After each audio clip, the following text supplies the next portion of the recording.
And now, here is Coretta McDonald, Member of Parliament and host of Advancing the Cause.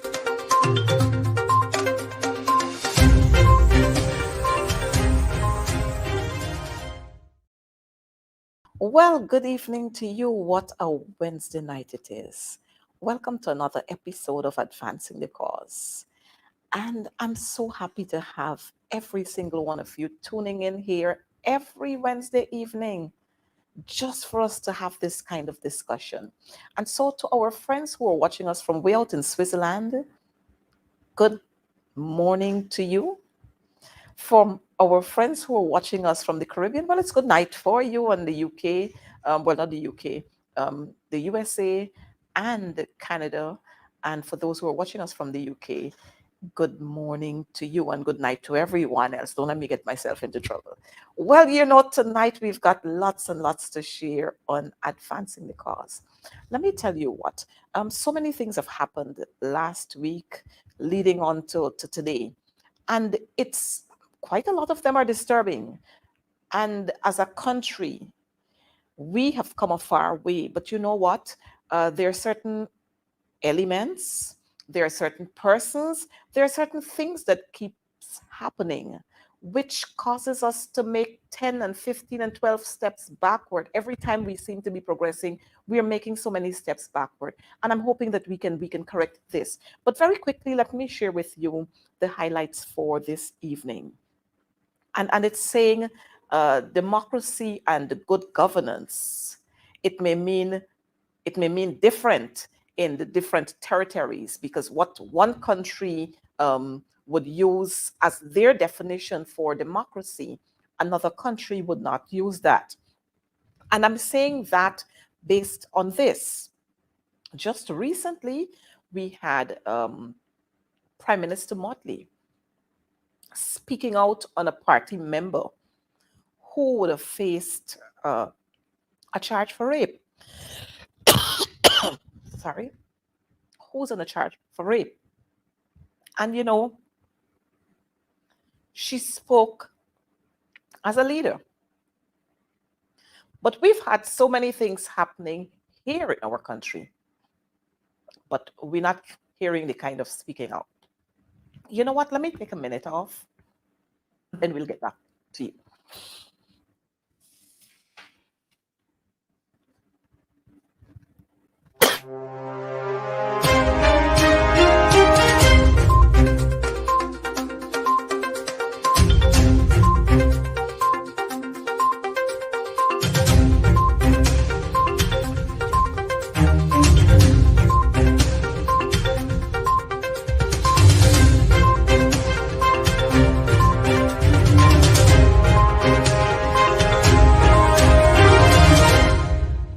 And now, here is Coretta McDonald, Member of Parliament and host of Advancing the Cause.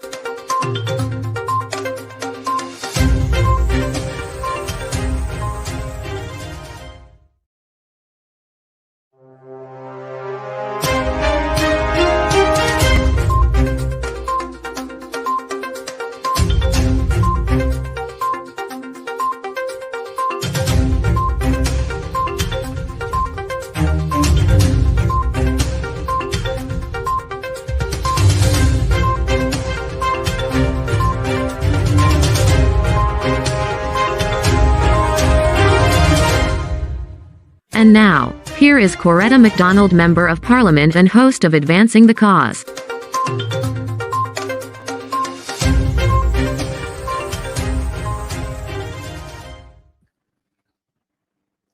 Well, I'm not sure what is happening, but something is happening that is playing games with my throat.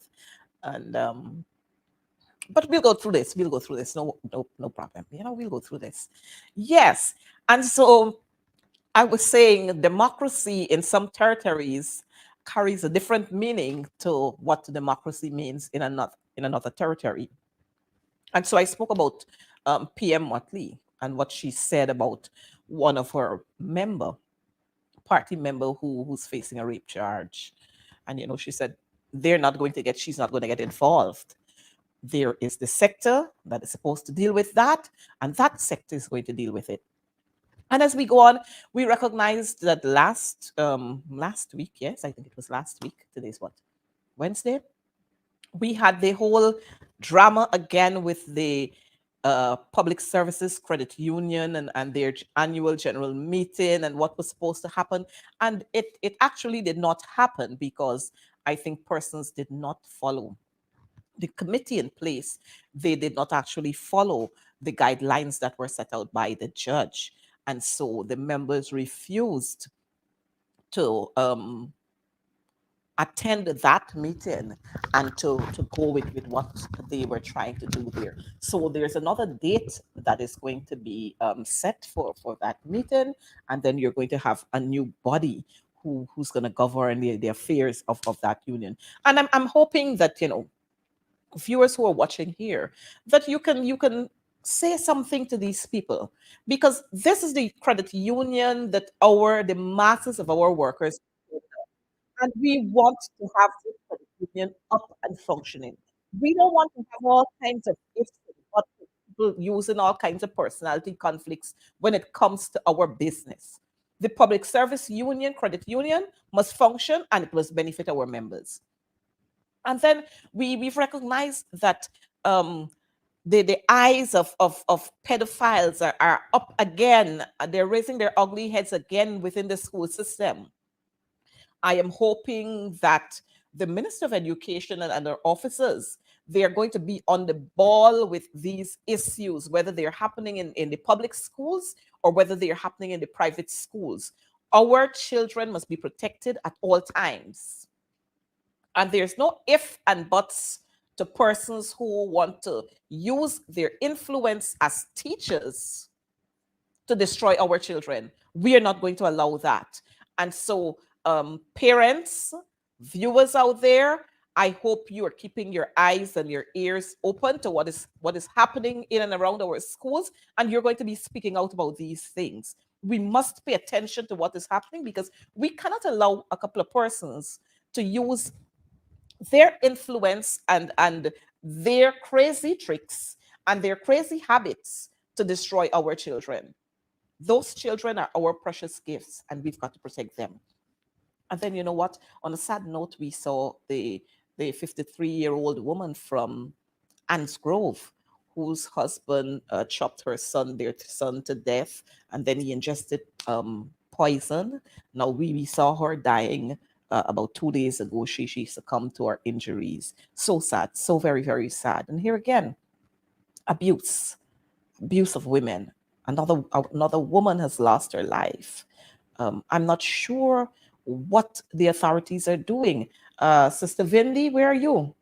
Where are the women's voices on these issues when they're happening? Come on, we've got to talk against these things. We should be having slogans all the time, and lots and lots of marches against these kinds of abuses that we're having. But then on we go. We saw a new prime minister being sworn in the UK, and I'm hoping that that young man is going to be, the first colored young man who has been sworn in as the Prime Minister of the UK. We're hoping that he is going to make a difference, and he is going to do some of what his predecessors did not do. And on we go. Exxon today, they have disclosed that they found 2 new oil wells. Ha! Plenty more oil, barrels of oil we're going to be getting. But the sad thing about it is that when we're finding these new oil blocks, what is happening with the masses of the people? We don't see changes in the lives of our benefiting from this. And so far, we would have had 30 discoveries since 2015. I don't know what's happening. And I'm hoping that we can, somebody can tell us something, and that the masses in this country the ordinary working class people would indeed be able to benefit from what's happening here. I'm not going to keep you any longer because we have quite a lot to discuss this evening. And I have with me a very eloquent a young man who distinguishes himself from quite a lot of other young men that we have. And you'll hear more about this in our discussion, why I'm saying that he distinguishes himself from quite a lot of the young men that we have in our society. This young man is an MP, and he is also the vice chairman, one of the vice chairpersons for the PNCR. The young man I'm talking about is no stranger to these kinds of forum. He hails from West Coast Berbice, and he is the Honorable Vince Roy Jordan. Vince Roy, good night to you, and I'm happy to have you on Advancing the Cause. Hi, good night to you, Coretta. Thank you very much for having me. Are you hearing me? Good. You hearing me now? We're hearing you loud and clear. Thank you for having me. Good evening to you and good evening to your listeners and viewers. Roy, our program this evening is captioned, "Oh, beautiful Guyana, what's next?"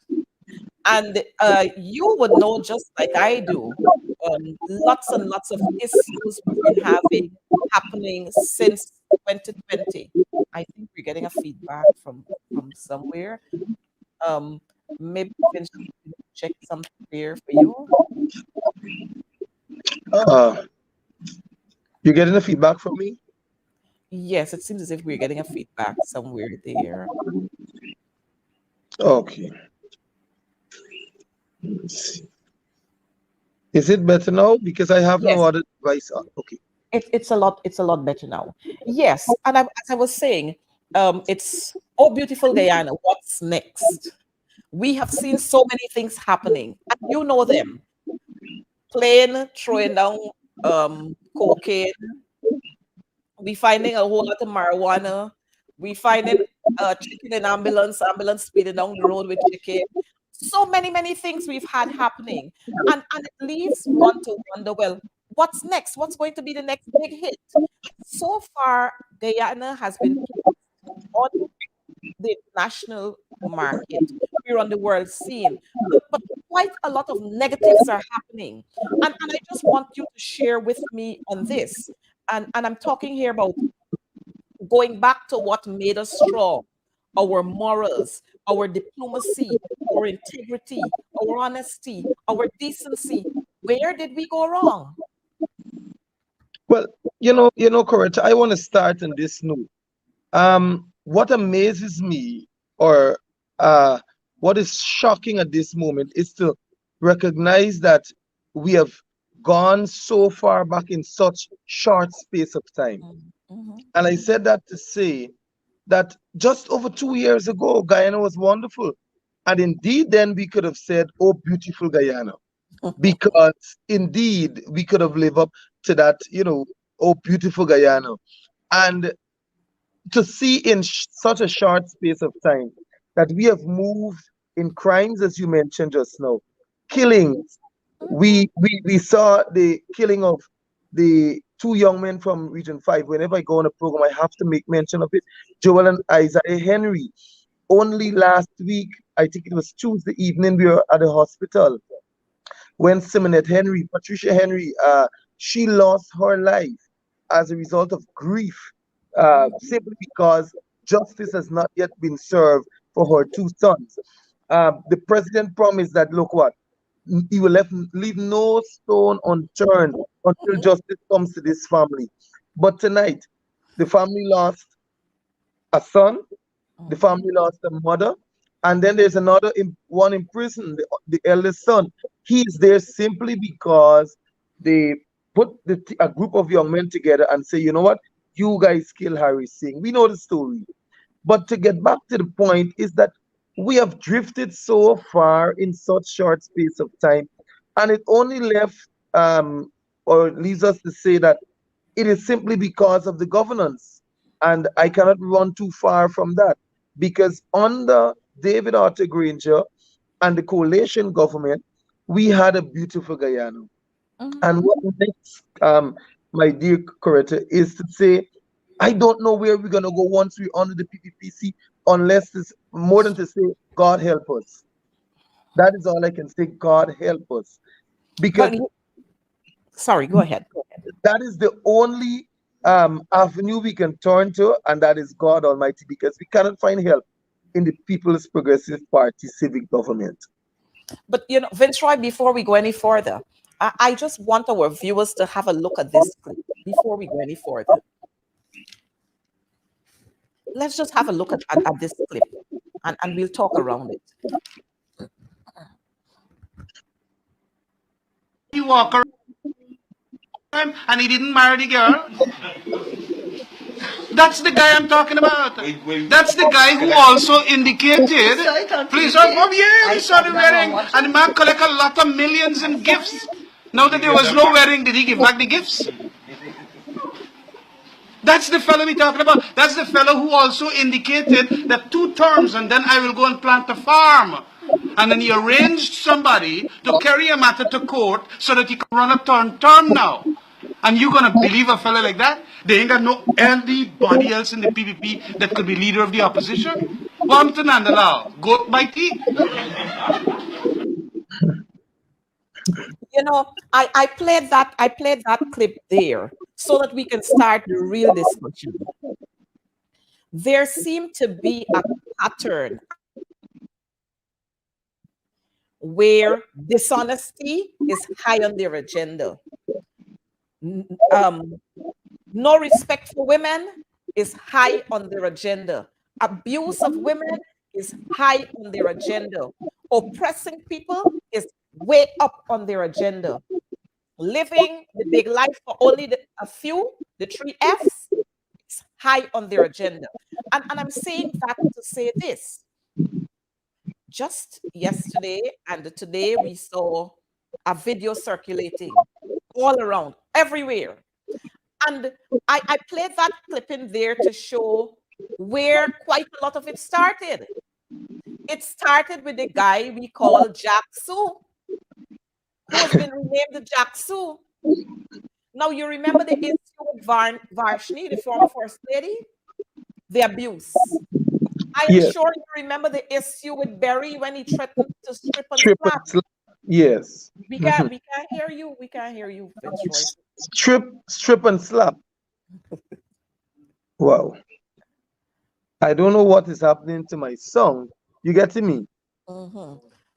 So we had Jack Sue, Berry, the one that we had in Brazil. I can't remember his name, that pulled out the gun and started shooting. Oh, I can't recall. He was an ambassador there too. And then we got Dildo plus Soti, exposed Soti. And I'm sure our viewers know when I talk about Soti, what I'm talking about. So it was 2 in 1, a 2 in 1 combination. Dildo in one place, and then we had the exposure where that young lady who lives in the US, her mother sent all those pictures. And then we had Kwame in Parliament when he assaulted the MP. And then we got Ozzy Roberts and Rogers, and we're going to talk about that a little more. And then now we got Sharon Das. So you recognize there's this history of them abusing women. Your thoughts on this, Vince Roy? Well, Coretta, it is simple. And I'll tell you why I say it is simple. You hear me? Yes. Yes. The mere fact that when they do these things, they condone it in the People's Progressive Party, civic party, and then they also condone it as a government. And from one person to the next person, it moves on. And because one of the persons who are at the helm of the party could do it, then everybody else feels that they can do it. And, it is something that when when you're a child growing up and you do something wrong and granny give you a few lashes, or probably your father give you a few lashes, you know that, well, look, you can go back and do this thing. If they can be like Mia Martley and say to them, look, Kwame, you were wrong to slap Tabitha. Or Dildo Boy, you were wrong to say to the female MP, you need a dildo. And then apart from telling them that you're wrong, you publicly sanction them and let them know that what you did is wrong, because you are holding a public office. You are going to be mentoring and managing the affairs of our females, of our young men, of our young women. And Yeah. so we cannot continue having you doing this. And when you set examples, well, then the others will follow and they will definitely fall in line. But none of that has ever happened. We see that when it happens, people run. And you know, when hen flocks her chicken and she protects them, that is Mm. what they come, and they come to rescue, they cover. When Kwame allegedly slapped Tabitha, as they would say, but many of us know that, you know what happened? It did happen, yes. Bishop, the bishop went on the air to start spreading the propaganda. It is not true. It is not. He started ringing the bells. They had a few others who immediately at the parliament press conference, emergency press conference, of course, on NCN, and they condone the wrongdoings of the boys. And so it will move from strip and slap to, of course, the dildo, and then, of course, the female parts. And then, of course, it will move to India, the High Commission. So, you know, it will go very far. Jesus. You But know, you know what is sad, Vince Roy? It is sad that there are a set of women who sit in cabinet, a set of them who are MPs, and there's absolute silence from these women. Is it that when you are a woman and you're in the PPP cabal, you can't speak? What happened to Gail? Gail knows to say, she knows to talk about everything else. What happened to Varshni? We just had Diwali that we celebrated when we talk about evil, goodness triumphing over good, light triumph over darkness, and all of that. What has happened? Nothing from Varshni. You got Sonia, you got Susan, you got Jenny, you got Pauline, and all the others. What happened? These people are dumb when these things happen. Not a word from them, and that is what is disgusting. and correct. You mentioned all the names, but I must let you know that apart from the silence, there are many of them who wants to speak out. But again, it is because of the nature, the type of political party. It is because of the person who is in leadership, you know. And of course, I'm not speaking about Ali here. Ali is just the puppet on the string. I'm talking about the real leader. And the females, that is, they cannot on their own come to front and say, well, I will condemn what has happened, or I will condemn this act of the minister. At any given time, they have to seek permission. Now, if you have to seek permission to protect and to serve our people, well, then something is definitely wrong. This is not the government. This is not a political party that cares about the well-being of the people. We should not be having a ministry of human services, and have social protection departments and all of that. We should not be talking about welfare, and we should not be talking about child and women and all sorts of abuse on one hand, and then on the other hand we forget about it. When it's on your, the shoe is on your foot, you forget that it is known as abuse. And so this is the type of double standard PPP we know. And so people has got to understand that they have not changed and they will not change. I don't think there's any time that they will change, because it moves from one generation of the leadership to the next. And so it will only continue as long as they don't do a total wipeout, a total change of the People's Progressive Party civic. And I have to commend the president. He displayed the kind of maturity in this instance. I think it's because of public pressure, but I must commend him, because this incident happened since last year, August. And if that video was not leaked when Right. it did just recently, then we would not have heard anything about this. And even while you heard, of course, I'm not going to play that here, but even while we heard the kind of language coming out of Caradas's mouth, This man still had the audacity to say, oh, that is not the entire video. There are parts that were taken. No, we don't want to hear what else is there. What we heard is enough for you to be recalled, for you to come back home. Come back home. And you know, they talk about, you hear people talk about karma. Karma is not a nice friend to have, you know. Karma is not a nice friend to have. He had no confidence in 2018? In 2018, he had no confidence. And now the people now have no confidence in him. But let me be fair, I must commend the president for taking the stand, whether he took it under pressure or not. He took the stand. Sharon Das, come back home. Come back home. I mean, when you're going to have an ambassador who can speak to a woman like that, then this man can't be an ordinary man. You know? As a matter of fact, this has got to be a part of that man. And you know, Vince Roy, as I'm speaking here, I'm wondering if that was a conscious, but it was a conscious. You know, go ahead. Whilst listening, I listened to the president today, his recording, when he made a statement. And one part that bothered me was when he kept saying that Chandas agreed with him. Now, this doesn't call for an agreement. You publicly embarrass a nation. You publicly embarrass our women folk. You, as a matter of fact, both our women and male folk. You publicly embarrass a government, and you're going to say to me, you don't agree? Whether you agree or not, you should be back home in Guyana. As a matter of fact, you would have been home on the next flight. There wouldn't be any transition team and all of that set up. You would have been home on the next flight because you are a disgrace. And I'm happy that people could have seen this, could have lived to witness that God don't sleep. You understand? When his conscience was good enough to say yes, yes, yes, his conscience, I hope that his conscience is good enough for him to return to Guyana.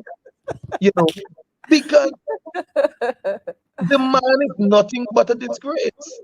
You cannot go to the level, such level to embarrass. Listen to the words that he told that honorable woman. And then apart from the words and the video, the minister, you know, sometimes I wonder where you thought normally be. I don't think he normally be at that ministry, you know. I think he normally be somewhere else. I don't want to say it here, but you thought don't normally be at that place. But I think you know what I'm talking. He don't be there. You thought is a spaceship. You thought said that in the statement that, you know, there's not sufficient, in my words, there's not sufficient evidence. You know, magistrate would say that. To say, well, listen, these abusive words really were spoken, or he really told the woman these words. When you get a whole video, what more are you waiting for? What more are you waiting for, you thought? This guy tried to defend. Here is the ministry defending Chandas the evening when the video made the several rounds on social media. And the very next morning, the president saying that he agreed to be sacked. Now, you telling me the president didn't speak with the Minister of Foreign Affairs? You tell me they had no conversation? He looked like a little boy.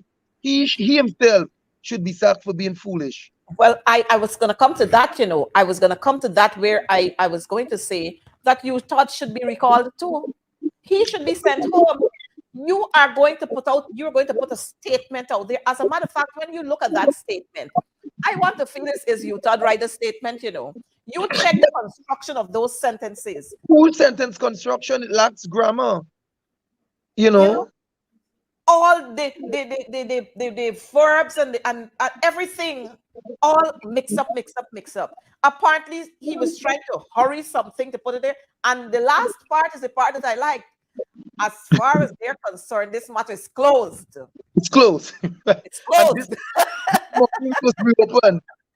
You know, it was this morning when the president said, come home. That's you thought. I'm hoping that the president would put a good spanking on Utah, you know. I'm hoping that the president would do that, because what we're going to have to do is call for the Minister of Foreign Affairs and whatever else is added to it for him to go home. Because if you, as the man who's supposed to be there to foster these kinds of good relationship, you're going to say that this matter is closed, when you should have been saying to this nation, we apologize to this nation, to the Guyanese people, for what you heard there. You're going to say, oh, investigations was carried out, when a matter could go to in the hands of the police. Right. And your ambassador, and you talking about this matter is closed. What is wrong with these people? And that is why I captioned this program this evening. Oh, beautiful Guyana, what's next? Because somebody else might come up with something else again, and you're gonna hear from Utah, he had a right to say that, or she had a right to say that. You know, Utah has been poorly managing the ministry where we normally head. From the time we heard about the Taiwan-China, we don't want to go back, but the Taiwan-China issue, you know that, look, this guy is doing bad.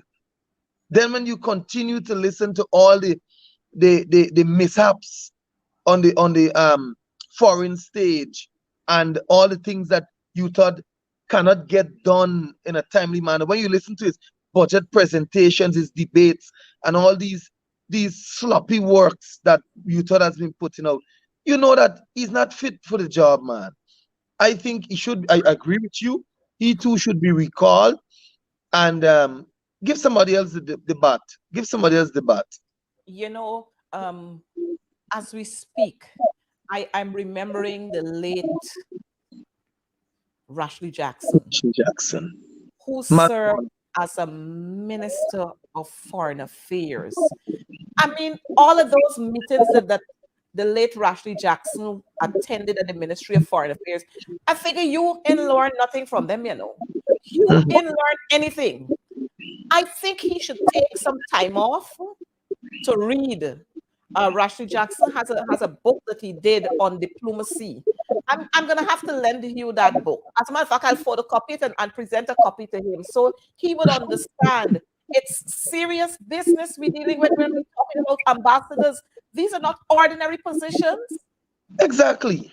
I mean, when this video that has gone viral, it's not only the people in Guyana seeing it, the people in Trinidad, the people all over. But you know what happened, Vince Roy, and our viewers out there? Sharon Das seems to have a mandate to bring governments down. He seems to have a mandate. we gonna have to recommend a medal for this guy. Something seemed to be wrong with this guy. Something seemed to be wrong with him. But all in all, we're gonna close this one here. I'm happy that the president acted the way he did, and I'm sure that he acted out of under pressure.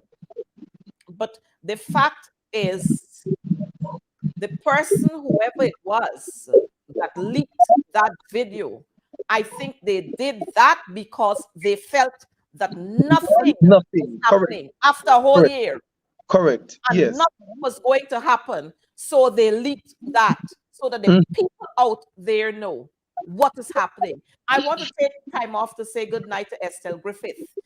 You've been one of our faithful soldiers out there. Good night to you. Don't bother with the rest. They're just liming.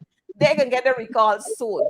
But on a serious note, Vince Roy, after a whole year, now we are hearing about this. But I'm happy that it has been dealt with the way it has been dealt with, and it's sending a strong message to the other ambassadors that if you don't behave in a particular way, this is what will happen to you. We're not condoning foolishness. Guyana's got to move in a particular direction. And we as a people, we as the opposition, we will continue to push to ensure that the people we are putting there, or the people that are being placed there, they're going to be people who will stand up to the likes of Rashley Jackson, SS Narayan, and so many others. So Deal with all of them. so on. Well, don't carry them to that level yet. Don't carry them to that level yet. And all Yeah. the other diplomats who served, they're going to be able to model themselves after those diplomats. I'm hoping that many more sanctioning will come around. And yes, of course, we have to blame the government. And I don't want to hear people saying, why you're blaming the government for an individual's misdoing. We got to blame the government. The government put them there. He should not have been there in the first place. Exactly so. But of course, it's payback. Right. It's payback. Well, you ain't get paid nothing now. I know what pay you getting, but you know, Vince Roy, I gotta let the people know. I wonder when he come home, what position they gonna find for you. No, but don't be fool. And you know, I like living in reality. And the one guy needs to know, bringing him back from India. doesn't mean that when he comes back, they won't find another job for him. Oh yes, they're gonna find something else for him to do, and they're gonna ensure he also gets the same perks, the same benefits, and everything would be laid out on a platter. That's how the people work. So part of that, and he agreed and he agreed. There's several statements that the president referred to. He agreed.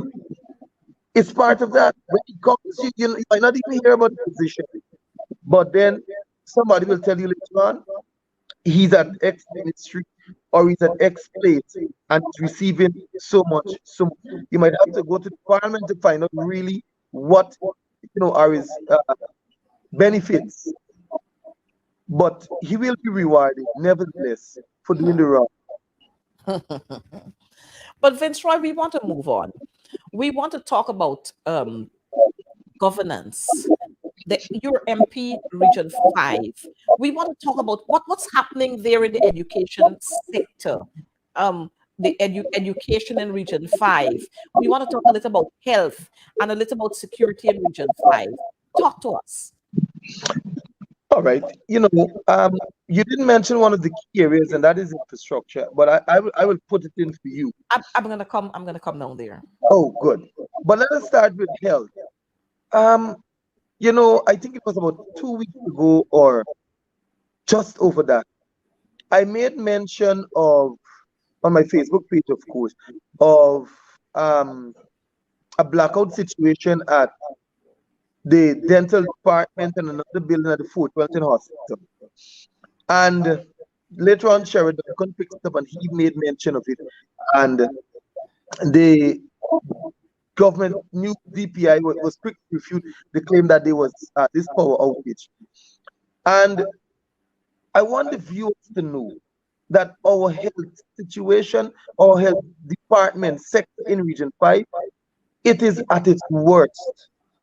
When you can hear that our emergency services that we developed, 24 hours the emergency service within the years 2017, 2018, 2016, 2017, we moved the Fort Wellington Public Hospital from just having 3 doctors sitting at there to ensuring that we had well over 10 qualified doctors, senior doctors. We ensured 24 hours service. We ensured the rehabilitation of the theater at Myconi Hospital. Today, you go to Fort Wellington Hospital or go tonight, as a matter of fact. Go probably, like I'm talking about, put send a doctor or two, but go after 11, go after 12. And you would find that we got one doctor working there, and you might probably get a call for the doctor, and the doctor got to come from home. Just about 4 mornings ago, about 1 something, I was at the Wellington Hospital. When the patient, I went to the patient, when the patient had to leave Fort Wellington Hospital to be transferred to New Amsterdam, the driver of the ambulance took half an hour to come from where I don't know. Ooh. The ambulance was in a very poor state. The bed that the patient had to lie on in the ambulance, it was broken. The syringe, there was syringe on the ground, needles, things were all over. So I had to ask the question, what is this? What really is happening here? And the patient, not the patient, sorry, the driver and the nurses, they said, well, this is what we got to work with. This is what we got to put up with. When you go to the dispensary, pharmacy, you find that when we were in government, as soon as you don't have one drug partner, the MP, then Harry Gill would make a whole lot of noise about drug shortage. He's You quiet go now. there, go there right now and you will tell, like, you will tell me about the amount of drugs that are short at the Fort Hospital and the Microphone Hospital. And people keep complaining day after day. 4 days were sent away from the dental department. They could not have done any extraction, any cleaning of the tooth. Nothing they could have done because simple fuse and transformer problem in the hospital compound. It had to be fixed until I put it on my social media page. Now this is unbecoming. Apart from that, there's a big scandal right now at the Fort Johnson Hospital. Over $1.5 million in supplies went missing. As a matter of fact, the supplies never reached the Fort Johnson Hospital. Then in another instance, there's some $2.3 million that is missing.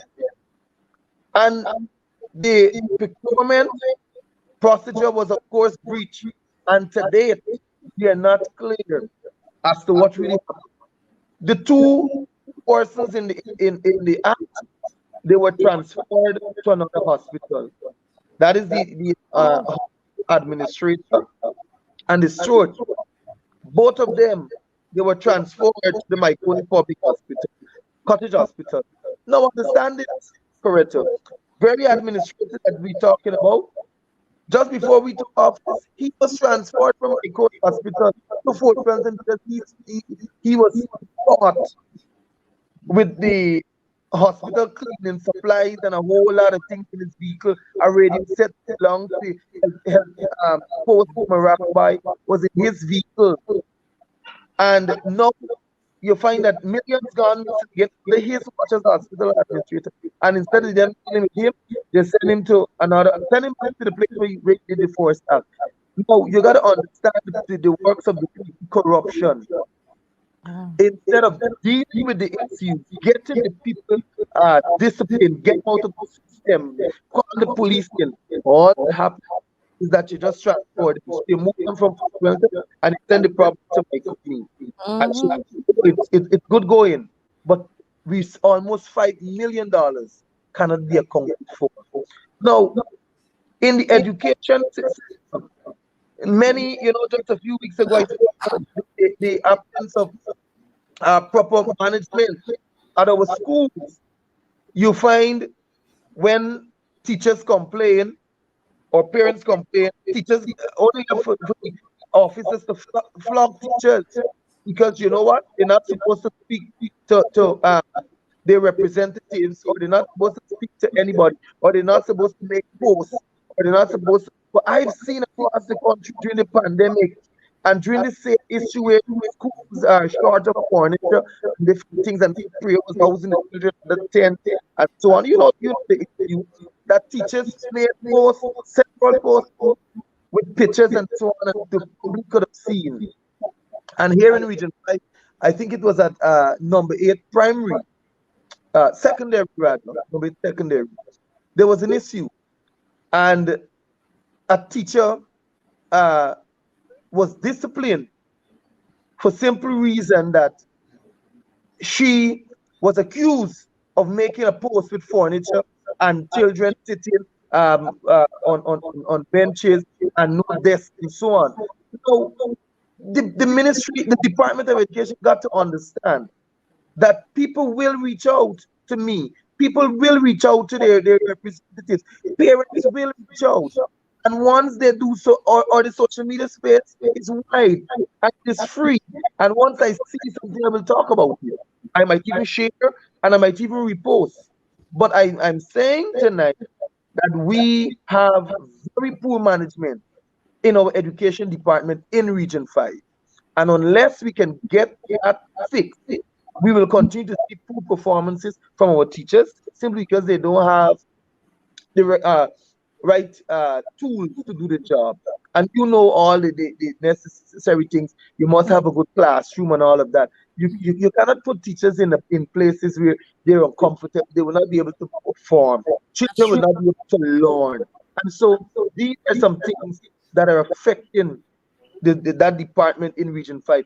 And I was shocked to know that after school we opened 3 weeks, and then, or 4 weeks rather, and then the new intake of those who wrote the common entrance, national grade 6 exam, when they went 4 weeks after the reopening date, then you're gonna still be talking about shortages of furniture. Come on, man, that is ridiculous. You must have known that we had X amount of children writing NGSE, and X amount was placed at X school and Y school, and so we need, the necessary amount of furniture. Now get it right, get it fixed.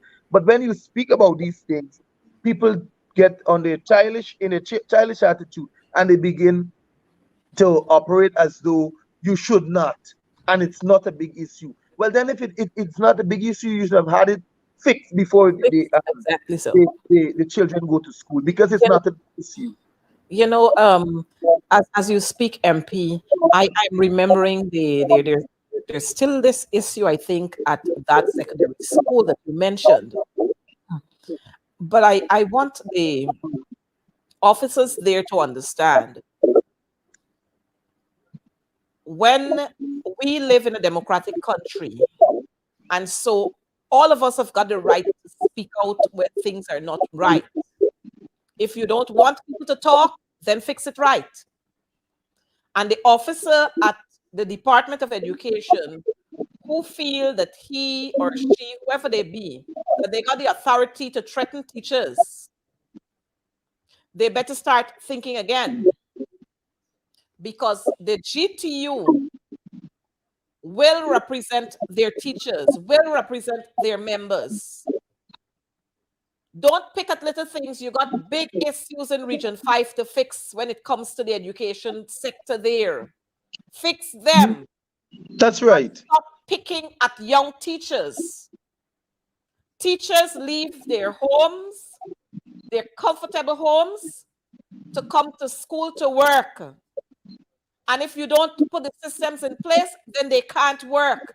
And don't tell them that they can't speak out when things are not right. Why y'all don't talk about Dildo Man? Why y'all don't talk about Kwame McCoy? Why y'all ain't talking about all the corruption that is happening and all the drugs that pass in? But you want to pick at innocent teachers. Teachers have been doing so much. Teachers have been dedicating themselves. Teachers were in the face of death, going out there to ensure that our children are engaged. And then you want to write teachers foolish letters? Y'all get to fix that story right in Region 5 there. Y'all fix it right. Our teachers are not going to be intimidated by you. And if you think you can write, other persons can write too. So when you write letters and send, you can get responses. So y'all continue on that path if that's how you feel. And you see, this is the thing I'm talking about. The whole foolishness of intimidation, oppression. That's what they want to do. And this is what has been coming from way up at the top. If you notice how the people operate, that's how they operate. As soon as you're ready to talk, they're ready to victimize you. But we're not going to stand up for that. Our people will continue to speak. I often look at, I would often see clippings people would send to me from same dildo guy who would talk about free speech is here to stay. But yet when persons are speaking out about the wrong things, you get upset. They want to censor them. But y'all ain't gonna threaten the teachers. The teachers are not going to be afraid of you. They're not going to run scared because you're writing them all kinds of fancy letters. Write them for letters for things that are doing. Y'all got pedophiles in the schools and y'all covering it up. Write them. Send them off on administrative leave. Put them in the hands of the police. But you're not doing those things. But you want to pressure innocent teachers because a teacher put up some foolishness about not enough furniture in the school and the children sitting 3 and 4, 3 in a bench or whatever it was. Y'all find time to do things that are more productive. Region 5, find things to do that are more productive. We talk about textbooks. We heard the big story, big fancy gallop from the minister. First time the children are going to be receiving textbooks. I really know is which school she went to. I really want pressure she tonight, because as a matter of fact, let me use this opportunity to extend our sincerest condolences to the Minister of Education and the rest of our siblings and other relatives on the loss of our father. It's not easy to lose a loved one, and we understand how you feel, and you're in our prayers, you're in our thoughts. But we got to fix a couple of things. Vince Roy, I wanted us to touch on infrastructure and the security in Region 5, because I hear we got a lot of gondoleros in Region 5. Well, let me try to deal with infrastructure. The PPP continues to be the PPP. When we were in government, we ensured that when we were doing our work programs, that we set it out in such a way that all the communities benefit. And in this present regime, we find that they only think and care about those who support them. I remember the then President David Granger saying that there are no red and green villages. But Guyanese must know that it has returned right now. It is evident. I'll tell you why. If you remember my budget speech from February in the debate, I argued the point that only one black village was listed in the entire program of region number 5 to have a street upgraded. Immediately after that speech, the Honorable Faisal Jafar Ali was flogged by Gail Teixeira. She told him, what nonsense y'all come here with to make the MP come to this forum to speak about the racism and all of these things, discrimination that is happening in the region. I have the budget document, and thousands of copies are in circulation, so it cannot be debated. But you know what? Bishop came to the rescue, and Bishop said in his presentation, or probably just after, that he will fix it. And you know what he did? Because they were ashamed, they took from under public works about 8 streets, and they came and they did some works, one in Belladrum, one in Calcutta, Myconi, one in Strathcampbell, and these are black villages, mind you, one in Forde too, and they continued like that. But none from the regional program was done in these communities. So the president went on, sorry, the vice president went on to speak about the community roads project or program. And right now in Region 5, they are planning to start that program for 2022. And I'll just give you one NDC because I know time is against us. But let me just give you one instance. In Union Narstigaide NDC, where the coalition controls, 25 roads will be done over the next 2-3 months. And Guyanese must understand this. Our West Bobitians must understand this. Out of the 25 roads, 23 of those roads, Honorable Coretta McDonald, will be done in one village, and it has 16 villages. One village will have 23 roads done, and that is Bushlot village. 23 roads, and then to cover the shame, or try to cover the shame, they will do one in Hopetown and one in Trafalgar. Now, this is ridiculous. And let me just share another one. In the Myconi Abari, not the Myconi, the Woodlands Farm NDC. And a lot of people might not know that these things are happening. The regional chairman lives in a place we call the Who Branch Road. They will be having, I think, about 14 roads done over the same period mentioned before. Out of the 14 roads, 9 will be done in his area, 9 in his little community, and then the others spread across the neighboring communities that are all PPP controlled, and 1 will be done. So this, One, so this is the one Guyana we're talking about. This is oh the yes, same it's is the the same one. one Guyana we're talking about. Oh yes, it's the one Guyana. So, oh beautiful Guyana, what next? What next? Because you telling me, I did a simple analysis, and I didn't get yet to the pool standard of works that has been completed so far, but 135 roads will be done, Honorable MP. And out of the 135 roads, I kid you not, I have documentation to show you that 127 of those roads are in PPP dominated villages. I kid you not. I can call the villages that they will do. 1 in Hopetown, 1 in Trafalgar, 1 in Paradise, 1 in Maikoni, Merida, 1 in Ithaca. I can call them on my fingers because I checked it. This is the one guy we're talking about. Apart from that, take a drive to number 41 village.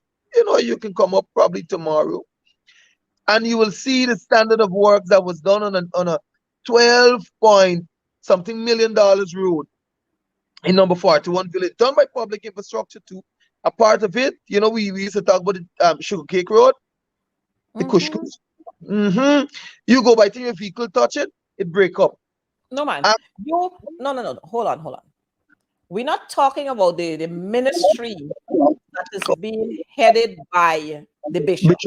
No, not the very ministry. And these are the works that they did to try to cover that when they tried to cover the shame of not doing anything in so-called APNU constituencies or villages. They went to number 4 to do one to help to cover the shame, and go right now that one. And you notice that one is about $14 million, and they think we don't check on these things. We normally check them. And the 14, that is the famous Rambo Street, Rambo Dam in number 4. And Bishop, I know they normally listen correct, and they have trolls beneath your program, and they will listen. So they can tell Bishop for me the one at number 4 village, bordering number 5, Rambo Dam, $14 million. It has already started to break up. Yeah. Don't forget, it's the boys. We have to repay the boys. So that's payment for the boys. And so you do a little slam dash thing, and so that it has to be redone. So one boy gets then, and then another boy got to come and redo it. So another boy gets, and this is how we've recognized that these people are operating. The masses of the people are suffering, while the 3 Fs are the ones who are benefiting from all these budget allowances, these monies that have been allotted in those budgets and past. Because I'm hoping that our viewers are listening. When we have all of those millions passing for health, and when you hear the cries of the people, Mabaruma, Skeldon, Region 5, Region 4, Region 3, when you hear the cries of the people, Georgetown Public Hospital, when you hear the cries of the people, it's a shame. And these are the people who want to stand up in Parliament and talk about democracy and one Guyana, and because you care about who? I'm not sure. That's right. And so, I want to also let Guyanese understand, and particularly those in Region 5, some $3.3 billion will be spent in the next 2 to 3 months, because that is the plan that they have to work these things out so that they can get the go at the local government elections. But let me tell you, MP Coretta, I am saying to our people tonight, they should not come to your constituency and come to your NDC areas to tell you anything about development and tell you anything about voting, because they have done nothing for you. And check the 3.3 billion, and I'm going to make public shortly what is happening in Region 5. The $3.3 billion, out of that, the people of African descent, the people who are supporting the coalition, the people who are perceived to be families and friends of the coalition, they have nothing to benefit from it. Because you know what? Right now in Bushland, because we have a family, you know the family who supports the coalition, an entire street was left. Look how foolish it is. Everybody in the street suffering because coalition supporters living in the street. The end in the street. The street bad, bad, bad, bad in the hills and valleys. But you know what? That is the one guy we're talking about. That is the love that this, sometimes when the slogan that they run wrong, the puppet always think this one, maybe it's a cap with one guy, sports a t-shirt with one guy, thing, but you lost one guy,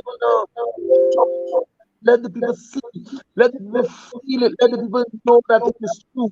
In your own community, your own biggest area where predominantly East Indian and PPP supporters live. You are, and I'm telling you this because they've been complaining to me. They said, look at what is happening in this area. Just because the woman is coalition, the man is coalition, the two are people in coalition. They're not in the street. But people tell me, you know what? All of us, we all have to suffer. We all have to come to that street. Simply because they deny, or want to deny the coalition members who are living there the right to drive on a poor street. And I'll go forward and say that what the councillors at Union National NDC, he refused to encourage them because of the discrimination against the people. And so people are seeing it. So if Nadim Matona his own against this nonsense that is and the charade about one Guyana, they don't believe in it. They don't believe in it. So you should see and stop it. Fix the nonsense that they're doing, then come back and talk about one Guyana. You know, as you speak, I'm just thinking that there is this street, I'm not sure what's the name of the street, but it's the street with New Campbellville Secondary School that you have. That's the street that you have to come all the way down to come to Congress Place. Right at the head of that street there, right at the head of that, you want to tell me that Bishop in passing and seeing that? None of them passing and seeing that? As you come further down that street, you got those big craters there. Yes. If your vehicle is not high, the bottom of your vehicle touching, you mean they ain't seeing those, they ain't seeing that? Or it's because that's the main road that leads you to Congress Place. Congress Place, correct. Okay. One Guyana. One Guyana. And you see them patching a little place here and a little place there in some of the streets that belong to them, you know. And as we speak, you noticed when they were doing the road there, the Mandela Avenue, when they were doing the 4-lane road down there, you notice for some of the streets, the entrances are blocked. You have to go all the way around. But some are open because you got certain people living in those streets. So those are open. So you can cross there and you can come out. You can drive in and you can drive out. Right, yes. One day and again. One day again. You know. But I'm hoping that our people, they're seeing these things. You know, we talk about the $28,000 grant for the pensioners. Have you looked at the schedule and the distribution? I ain't see Georgetown mentioned yet, you know. You know, I took a look at it for my region, and I recognize that, of course, they said on the page that if you didn't see an area, it will be in a subsequent posting, something to that sort. But it was very clear that preference was given to some communities. It was very clear that probably some of our pensioners are different to the others. It was very clear that some of our pensioners, you know, they are have some level of royalty, so they got to be treated better than the others. And this nonsense got to stop, man. Because you distributing pension, old age pension books and the $28,000 grant. Come on, man. Do the thing even now. Get it done in a proper manner. I would understand if you tell me you're going to do 3 in sub-region 1 today and 3 in sub-region 2 tomorrow. I'm going to understand if you tell me I'm going to do half of this NDC today and half of the other. So I'm moving around so that it can be. I understand that, but don't come and tell me who know the thing just like you, that you're going to do the entire X and the entire Y and you forget that Z is right next to you. Don't tell me that. Go That to is, the Z. you know, and it's ridiculous, even with our pensioners. And that goes to show how much they love our pensioners. Because Vince Roy, let me tell you this. Let me say this. I was hoping that I would have heard that our pensioners would get a nice $50,000 cash grant. Mm-hmm. I was hoping that they would get something like that. You were close to me because I was thinking along the line of, the high cost of living and all the challenges. That's why I'm saying it. Give to our pensioners something like about the minimum wage of 75,000 thereabout as a one-off something for their Christmas, for the year end. And think about how much you're going to give to the pension of itself for the new year. But give to them that 50 to 75,000 within that range. It would have helped to cushion something, man. You come with 28,000. What can $28,000 do? One pensioner told me, when you finish calculating GPL, GWI, GTT, a bottle of gas, and this is no exaggeration, a bottle of gas, you ain't get money. You understand where the flour coming from, where the sugar coming from, where the rice and the aloo and the onion and the garlic, where it coming from? And I think that Vindia and Ali need to take a serious look at that. Check the people light bill, check the people phone bill, check the water bill. At minimum, when you put the three together, it is the least. It could be somewhere about 12 to 14,000. The least. Of course, the old age pensioners got to use the WhatsApp and the Facebook and so on. So they got to get internet. They're in the technological age. So when you look at 12 to $14,000, and then you buy them a bottle of gas, and you tell me what they live with in this one Guyana, what is going to happen to them? Vince Roy, this is just showing us the kind of respect we have for people who would have served this country. That's all it's saying to us, that they have no regard for people who would have given up their service to this country, the way you treat these people. Mm-hmm. I mean, after giving so many years of your life, so many years of service to this country, and it's a one-off, it's not an every month thing you're doing, it's a one-off you're doing. I hope this one-off, at no time they would start giving them pink slips. I'm just praying that during the distribution, nothing surprises me when it comes to the PPP government. And so I hope that when they finish with the first list or the schedule that is out, that they don't say for some reason that, okay, those at Belgium, it's pink slip. Or those at Albistown, it's pink slip. Or those at Lancaster and Agricola, sorry, but we got to give you a pink slip until. I only hope that it won't be pink slip. Well, I'm hoping the same thing because we got plenty pink slips still around. Yeah. So I'm hoping that that's not going to happen to these pensioners. And the thing is, this is just one-off pension that you're giving. But I'm not sure persons would have looked to see where these pensioners are living, because many of them have got to move from quite a lot of distance from where they live to go to the area where the $28,000 grant is being given off. Yes. And I'm thinking that should have been a consideration for people. If you care, that should have been one of your considerations. Yes. And then I don't know if they would have looked at those who are shut in, those who have some form of disability, those who are sick, really sick. I don't know if they took all that into consideration, because it would be very much unfair that when a relative turns up to uplift or whatever the case might be, they say you cannot. So I hope that systems will be put in place to deal with that before they get to the D.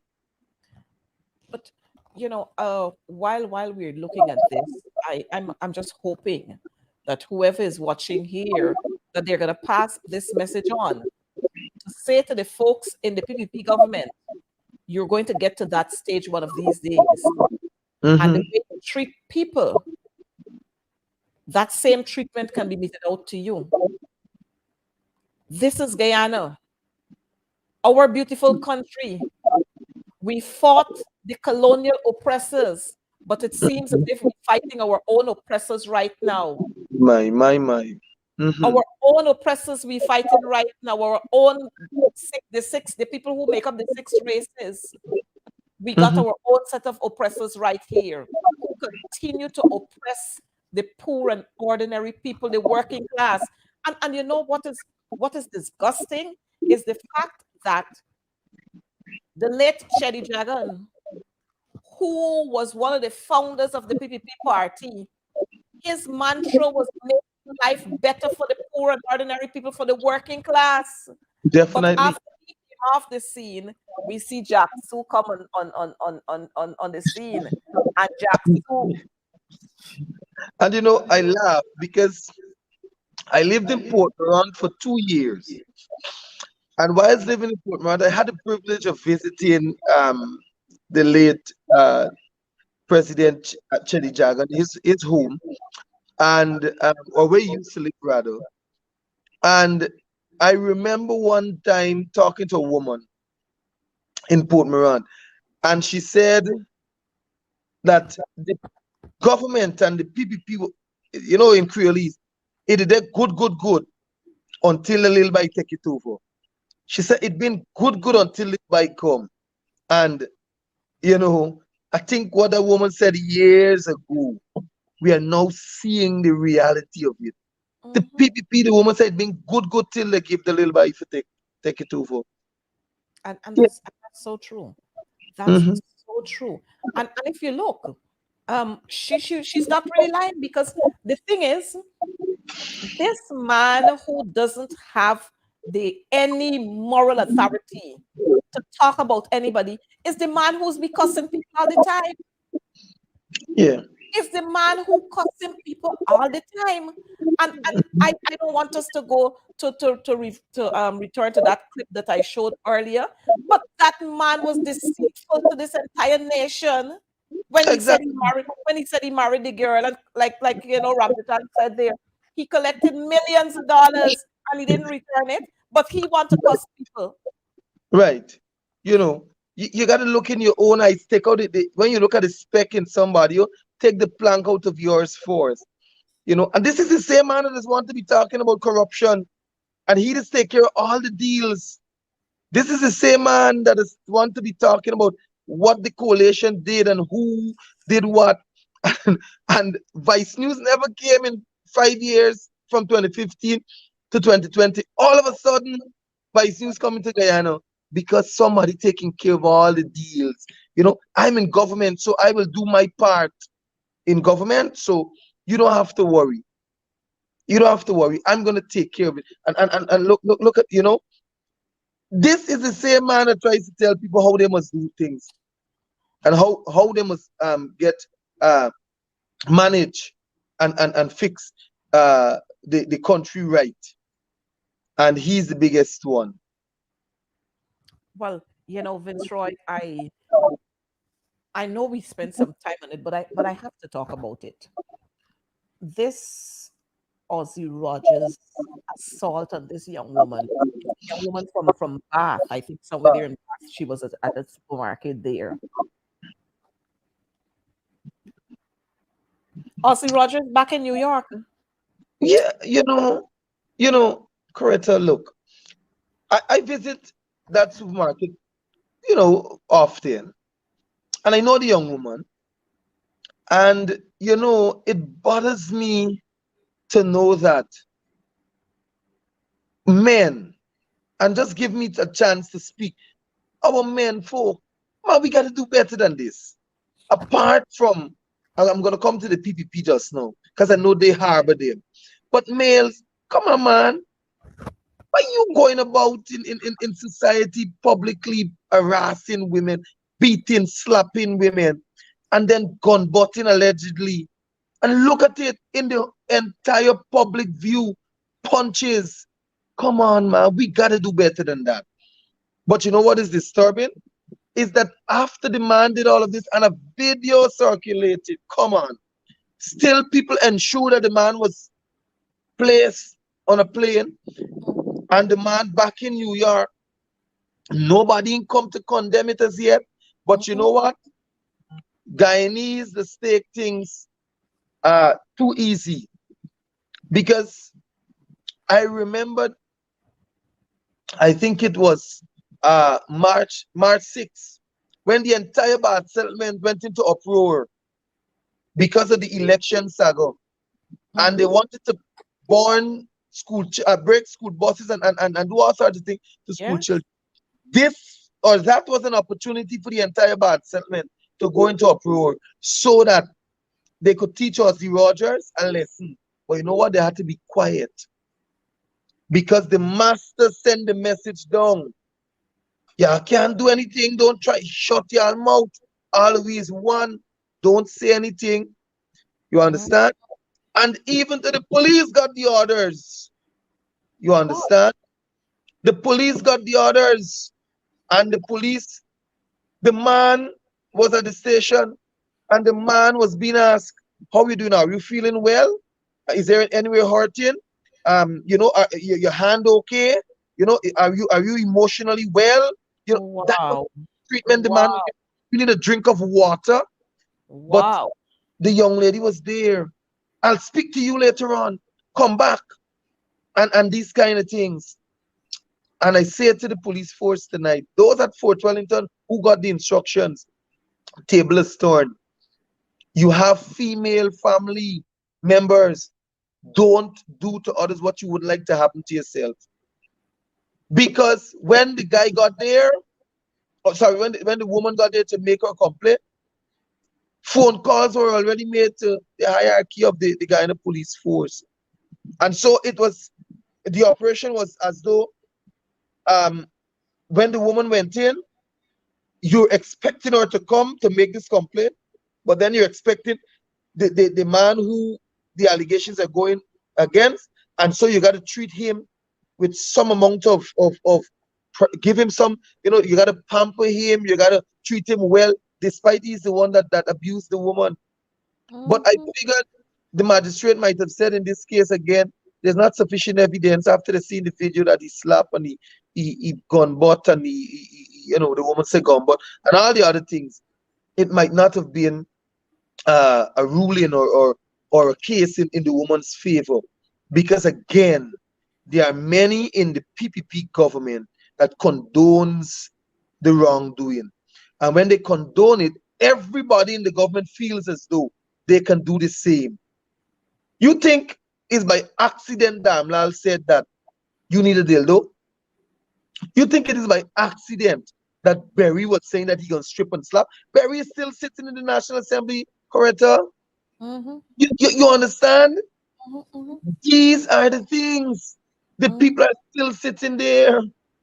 You understand? Many videos and pictures surface on social media with the little thing outside. Salty. The body and the stories, you know, it hurts to know that it is there. But the young man is still heading the ministry. And you know what? When you try to speak, you will be sent, you could be censored, because this is one of the elites. And so you dare not touch them, you know, because they are untouchable, they are unstoppable. They can do anything that they wish. That's the one guy we're talking about. Decency we're talking about. You know, that's the law and order we talk. So you can beat the woman up tonight and you board the plane tomorrow morning. You go to the police station and the ranks give you a pat on your back and tell you, go ahead, go ahead, go ahead, my brother. Things are right. You know, and then as a matter of fact, they even got to see that you go back in good properly. Monitor. They got to see that you get back to your feet properly. And then they allow you to. It is just so crazy about what is happening. Just crazy about what is happening. And again, where do we go from here? What's next? What's next? You know, and the last issue that we want to talk about very quickly, because I know time is upon us, is that of this whole issue with this travel free, visa free to London. You're taking it, my brother. You know, I the day when I heard about this visa free and all of that, I said something is not right. Something is not adding up. And then one of the first things I did was to check the cost for a flight. Believe you me, one of the first things I did was to check the cost for a flight to the UK. And when I checked it, my sister, I said, Nami, I ain't going, at least not now. You know, and when I looked at it, and you know, you again, reality, none of our public servants can afford that flight. So what is the reason? I'm not saying it is not good, but what is the preference for that over development in the country? Is it that they're saying that, oh, the door is now open so that more of our nurses can go to the UK? Is Maybe. it that you know, it is an easy avenue. Nurses just go. You don't have to bother going to, you know, go through all those applications and all the other formalities of getting things in order. You just go, you link up with a friend who is already in the system. You spend 3 months, and you show them that you're qualified and you can do the job. Boom. Georgia Public Hospital is empty. The regional hospitals are empty, and we left to suffer.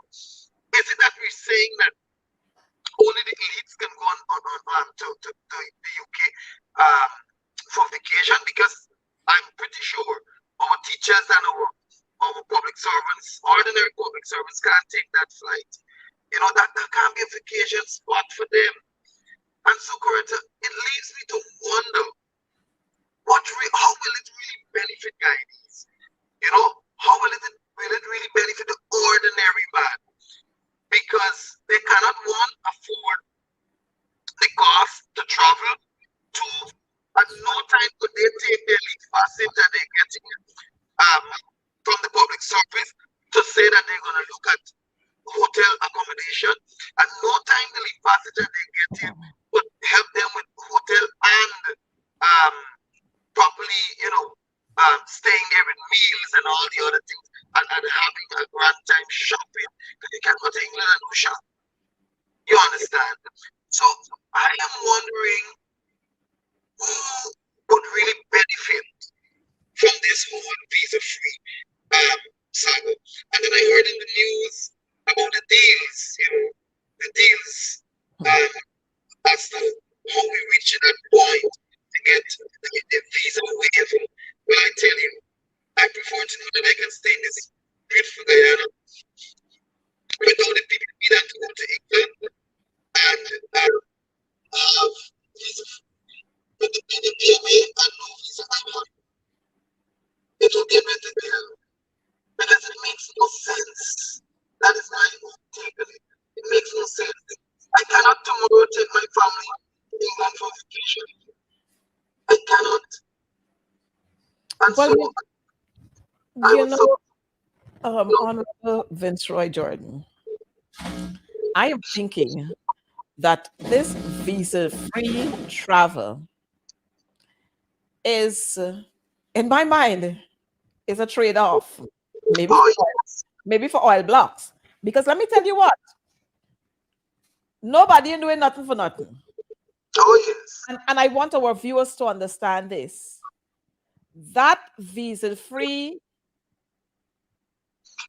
act or what gesture, whatever we want to call it, that was done there, that was signed off on.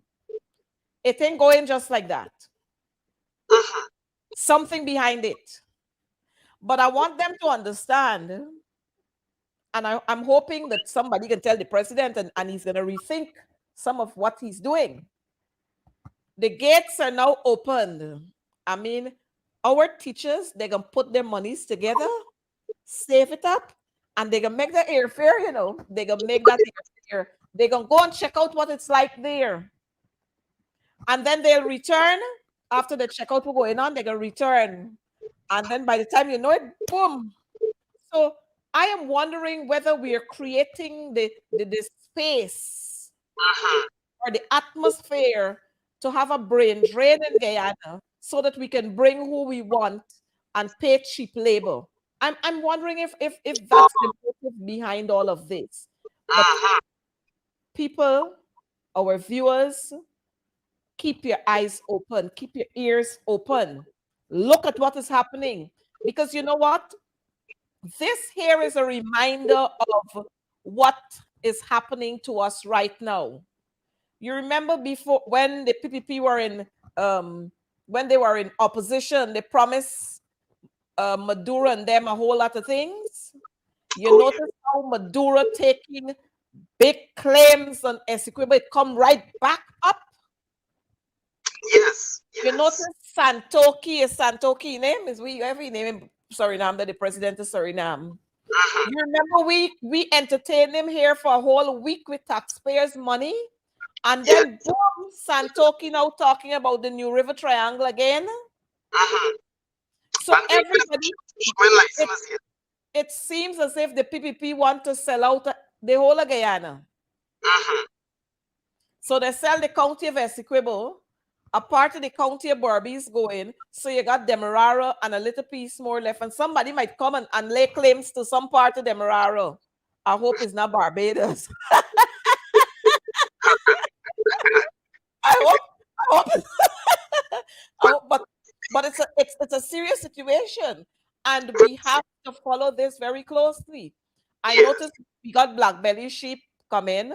I noticed somebody was telling me the other day that they saw some big bull cows coming into Guyana. You know, all these things that are happening is because we got oil. So all these people jumping on the bandwagon, and I'm not sure that there's any proper layout of a contract agreement or whatever it is.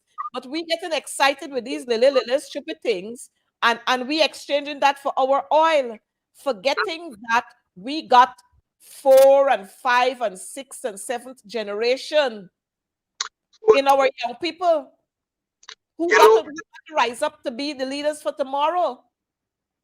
We don't want to have happen in this country like what we saw happening in many other countries who had oil boom, you know. So I'm hoping that this installed regime, that they're seriously thinking about what they are doing. We know how corrupt they are. We know about the deals that they're getting involved in, and they're banking up money. And while I'm saying that, I remember a minister back then, a couple of years back, when the PPP came in 1992, and that particular minister built big fancy houses. We heard families sending money in barrels. And so we know that they're stocking up, and they're going to tell us that again. And they're stocking up for their 3rd and 4th and 5th and 6th generation. But what happened to the poor and what happened to the ordinary Guyanese? The ordinary working class people, what is happening with them? And these are the things that we have to guard against.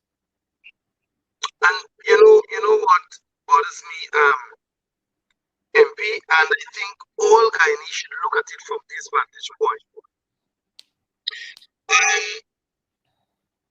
The PPP, while making friends and while celebrating that Guyana is becoming, quickly becoming the richest country in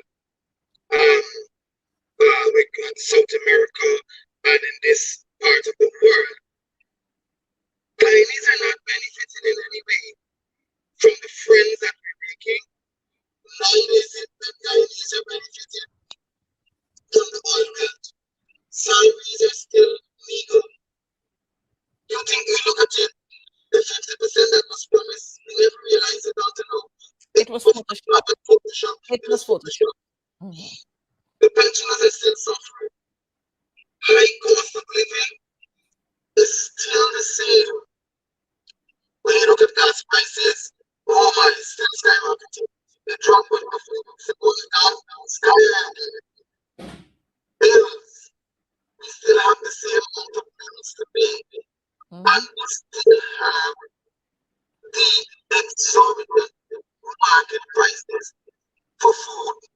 And so you have to look at how we are benefited from all the charade of Guyana making friends and Guyana having so much money on the oil, sector oil has, but yet from the ordinary Ghanaians are not benefited.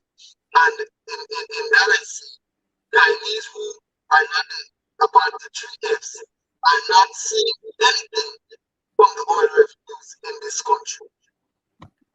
Well, you know, while we're watching at all that is happening, I hope that we are going to be making conscious decisions when those time come around. We're going to make those conscious decisions because I recognize that we saw we heard the announcement of local government elections. I am hoping that our people are following what is happening. They can come to you, you know, they can come to your doors with all kind of fancy things. Take the fancy things, but Oh yeah, remember what to do. Because if the fancy things couldn't come before and the fancy things could only come now, you understand that the corruption is massive and they're coming to bribe you. So I'm hoping that our people are going to understand and they're going to keep their ears open, like I said earlier, and they are going to be conscious of what that's is right. happening so they know exactly what to do. Vince Roy, I know that our time would have caught up with us, and they say when you're having fun, time flies. But That's right. I felt so privileged having you here on advancing the cause, and I want to put you on alert that we're going to be having you more time so that we can talk about what's happening, especially in that Region 5 area, especially when it comes to infrastructure. And when it comes to, we didn't get to touch on agriculture, but we're going to touch on that at another forum. But we have to continue to examine and expose all of what is happening so that our people would understand that people who talk about because we care, they don't care. All they want to do is to fill their pockets and to keep you in more oppression, to oppress you even more, and to keep you at that level where they can always come to give you handout and a handout here and a handout there. We have now become a nation of handouts. That's so bad that every time they can come, throw a 20,000, a 19,000, a 25,000, 28,000. Bring the big thousands, man. Don't give me that little petty cash. Bring the big thousands if you don't want to give us one off and one off and one off. And it's amazing when you hear about these little petty handouts. And when you look on the other side, you hear about the billions that are being sent here and the billions that are given here. But teachers, nurses, and other public servants, they still have to suffer with that meager salary. Your closing remarks. Yes. I want to close the same note. You know, um, when the president and then whoever from his government goes around, you check when they go into their support bases, they walk with cash grants and they walk with um, tools and they walk with things that the lawnmower and all this, a whole lot of things come out of the ministries and they carry goodies. The president came to Belladrum the other day. The chap was called 9 o'clock this morning and said that he's coming, how disrespectful he was, and that he wants to see the people and all of that. When he came with nothing, he came with an empty hand. And I want to say to the Guyanese, take note and pattern for that. When he went to Grit, he went with an empty hand. You understand? When he goes to Moko, he goes with an empty hand. Empty When hand. he several other communities, but when he goes to Riverton and Morant, and I said it without any uh, uh, fear, because I know it for truth. When he goes to all the Essequibo Island regions and Region 2, and he goes to those areas and he meets with rice farmers and fisher folks, he walks with something. Now, you can't come to Belladrum, don't walk with anything. And when you come to Belladrum, you speak to the people and they tell you what is expecting them. When the regional officials got action based on what the people said, you know what they did? I want to make this clear before I leave. They went and they did some works were supposed to be done the entire profit Fowles Public Road. You know what they did? Fowles is predominantly PVP support based. They cleaned the entire public road, they weeded, they dig it, they do everything that had to be done. And when they reach a point where the coalition supported them, they said they ain't get money to do that right now. They don't come back another. But it was the president that said them go clean the entire place. But when he gone, the little that he can do is doing for them. When he gone, they say, you know what? We ain't get money to do it. And they gone. I pass can never done. So I said to the guy, look at what is happening. Make your own judgment. Take your pitch at it. Assess it properly. And understand who really cares about you. Look at 2015 to 2020. See what we would have done during that period. Understand the level of development that you receive. Public servants, look at the 77%, and probably you can wonder how soon again you will have it. But I want to say to you very soon, because the coalition will soon be back. And when you do all of that and you analyze it, do the right thing when the right time comes. Thank you very much for having me, Coretta. It's been a pleasure. I do look forward to your continued MP Jordan. Thank you so much. Operator, could you put that picture up so that we believe with that one there? And I'm saying good night to everybody. Good night to everybody, including my good friend there who made a conscious decision to cut out the woman. That was conscious. So see you again. Yes, Sharon Das was sought to return home, says the president. That was a conscious decision. You know, a man who proclaims to be fair. And I think in his mind, he did what he thought was fair and what was right. But we're going to see you soon, Sharon Das. Maybe you'll come to the National Assembly when we have a sitting there. You'll come there. But until then, viewers, thank you for watching here with us. Thank you for keeping our company. We'll see you again next week, Wednesday, same time, 6:30, for more on advancing the cause. Let me just say to you, my women folk, we need to come out and talk about these issues. Ozzy Rogers, Sharon Das Prasad, Kwame, Dildo, everybody, we need to speak on these issues, because when we stand in front of the mirrors, what we see female Guyanese. We need to speak out when these issues happen. Whether the people are on your side or on another side, we need to speak about them. And let me say in closing, to our parents who are watching here, be very, very careful and be on the lookout at all times for your children. What is happening in some of our schools, it's not right. And teachers must continue to be that role model, not boyfriend and girlfriend for our children. Teachers must continue to be those role models so that our children can look up to them. Our children would feel comfortable in their classes, and our children would be given the kind of skill to be able to think critically and to become productive citizens in this country. Remember, COVID is still alive and well, and it's affecting persons. So stay safe, use your sanitizers, use your masks when you have to use them, and let's all be one big, happy, healthy family. Goodbye for now, and may God bless you all. Take care.